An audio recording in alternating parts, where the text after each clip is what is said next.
Buenos días, profesor. Yo soy Sofía Rojas López y en este preciso momento voy a empezar a hablarle acerca de mi laboratorio. Voy a empezar con el experimento acerca de los óxidos básicos, que como todos sabemos es entre metal y oxígeno.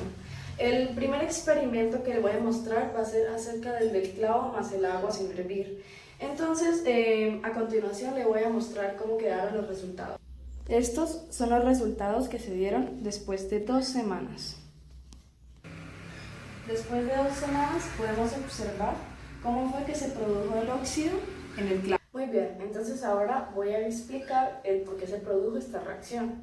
El clavo de hierro se oxida en agua sin hervir porque el oxígeno presente en el agua hace que dicho clavo se oxide. En esta parte del experimento ocurre una formación de un óxido básico que es FeO, llamado óxido de hierro.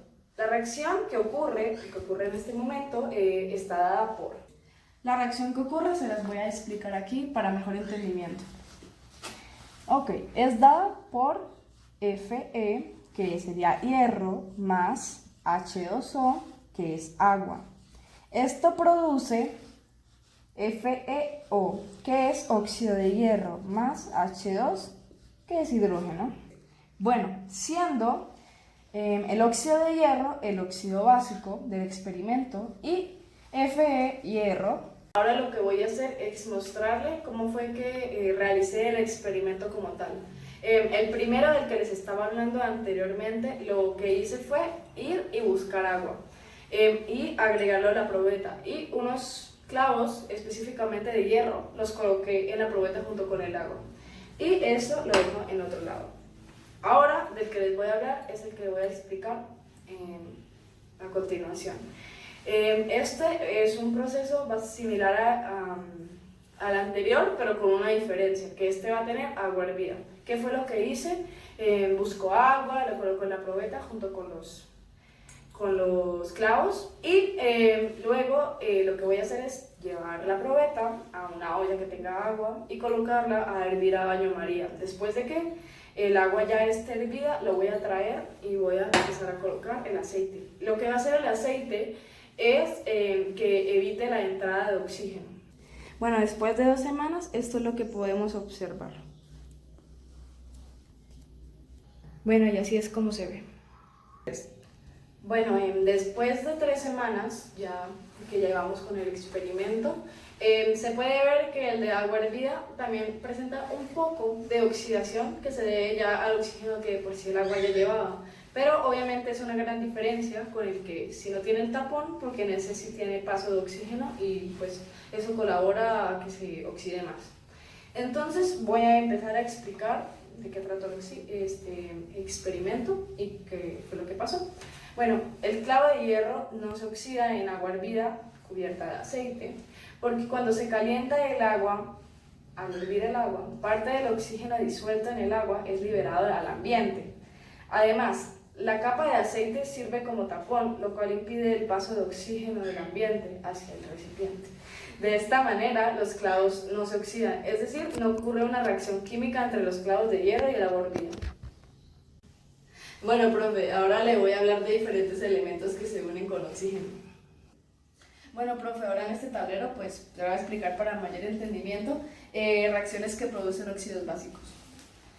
Entonces, voy a explicarlo aquí. Cu, que es cobre, más O2, que es oxígeno, me produce CuO, que es óxido de cobre o monóxido de cobre. Ni más O2 me va a producir Ni2O3, que es óxido de níquel. Ca más O2 me va a dar CaO. Bueno, produce. Y eso es calcio y esto es oxígeno. Y pues lo que me produce es monóxido de calcio. Bueno, profe, ahora le voy a explicar el experimento de los vasos. El primer vaso del que le voy a hablar va a ser el de los clavos más el agua oxigenada y así fue como quedó mi resultado después de 2 semanas también. El segundo vaso, que es el de las flores más el agua oxigenada y así fue como quedó Y al tercer vaso, que es el de la esponja más el agua oxigenada. Vea cómo quedó. Bueno, ahora lo que voy a hacer es explicarle qué fue lo que pasó al realizar el experimento, que es del peróxido de hidrógeno con los diferentes materiales. Bueno, dado que el agua oxigenada, que es peróxido de hidrógeno, que es H2O2, es un agente oxidante, es decir, que es una sustancia que al interactuar con otra sustancia provoca una oxidación de esta última. Por tanto, la esponja, las flores y los clavos de hierro van a sufrir una oxidación que al entrar en contacto con el peróxido de hidrógeno.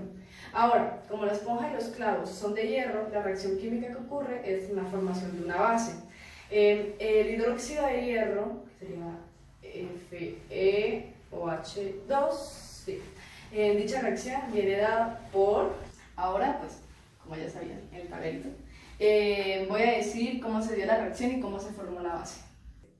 Entonces, Fe, que es hierro, más H2O2, que como ya les dije es peróxido de hidrógeno, produce FeOH2, que esto sería hidróxido de hierro y sería la base. Bueno, la cosa es que, por otro lado, para la flor se observa que una despigmentación, es decir, que se oxida. No fue inmediato, sino que al pasar las horas y los días se iba despigmentando o se va oxidando. Profe, ahora lo que voy a proceder a hacer es hacer el experimento junto con usted, el del vinagre más el bicarbonato de sodio. Yo ya lo había hecho anteriormente, pero pues lo quiero hacer para que usted observe mientras le explico. Entonces, acá tengo, ya apliqué un poquito de vinagre, voy a agregar un poco más. Para hacer el experimento por medio de este video, tal como es el video. Si bien es cierto que el vinagre es un ácido que es CH3COOH y el bicarbonato de sodio, que está en este globo, es una base NaHCO3, de manera que cuando reacciona el vinagre con el bicarbonato, voy a colocar un globo, se forma una sal que es CH3COONA, que se llama acetato de sodio. Además, se forma agua, que es H2O, y dióxido de carbono, CO2. Bueno, este último es el causante de que el globo se infle, como puedo observar acá, que ya ven, es un gas que llena el interior de la botella, ocupando el mayor espacio posible. Y como no tenía por dónde escapar, infla el globo. La reacción química que ocurre es la siguiente. Bueno, profe, ahora voy a explicar la reacción química. Miren cómo quedó el experimento y el globo de inflado. Bueno, y la reacción es la siguiente. CH3COOH más NaHCO3. Esto produce CH3COONA más H2 y más CO2. Este acá es el producto de interés. Bueno, además, una forma de observar la formación del CO2 es percibiendo una efervescencia, es decir, desprendimientos de burbujas, como vemos acá, ¿sí ven? Ahorita cuando estaba haciendo el experimento y le mostré, se desprendieron burbujas. Antes de comenzar a explicarle el siguiente experimento, quería decir algo que se me había olvidado explicar, que es importante, que era acerca de que el experimento del bicarbonato con el vinagre y el de la levadura es sobre óxidos ácidos, que como sabemos es un no metal más oxígeno. Esto va a ser levadura más azúcar más agua. Voy a proceder a echar el agua. Diría que esta es una buena cantidad. Ahora voy a agregar 3 cucharadas de levadura. Bueno, cucharaditas en realidad. Y 3 de azúcar.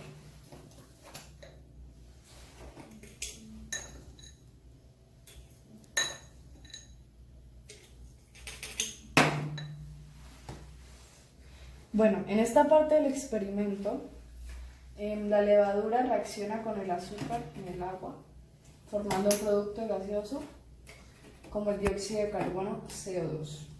¿Noto? Voy a agitarla porque pues tenemos que agitarla. Esto va a durar unos minutos en cocción. Ok.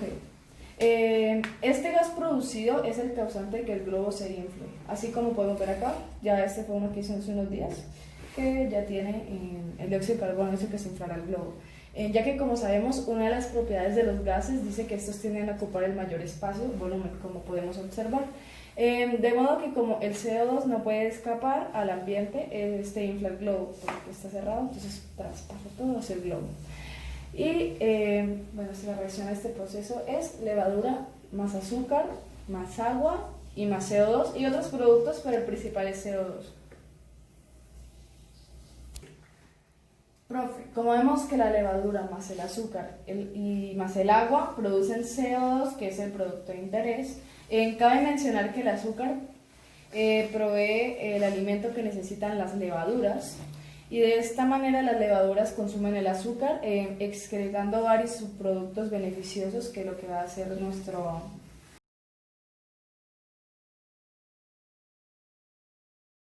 Bueno, ahora voy a hablar de otras reacciones que producen óxidos ácidos. Entonces, por ejemplo, el azufre, S, que es azufre, más O2, oxígeno, va a producirme SO2, que es dióxido de azufre. Por ejemplo, nitrógeno más O2 me va a producir NO, que va a ser monóxido de nitrógeno. Otro, cloro más O2 oxígeno, que me va a producir Cl2O5. Y esto se llama pentóxido de dicloro.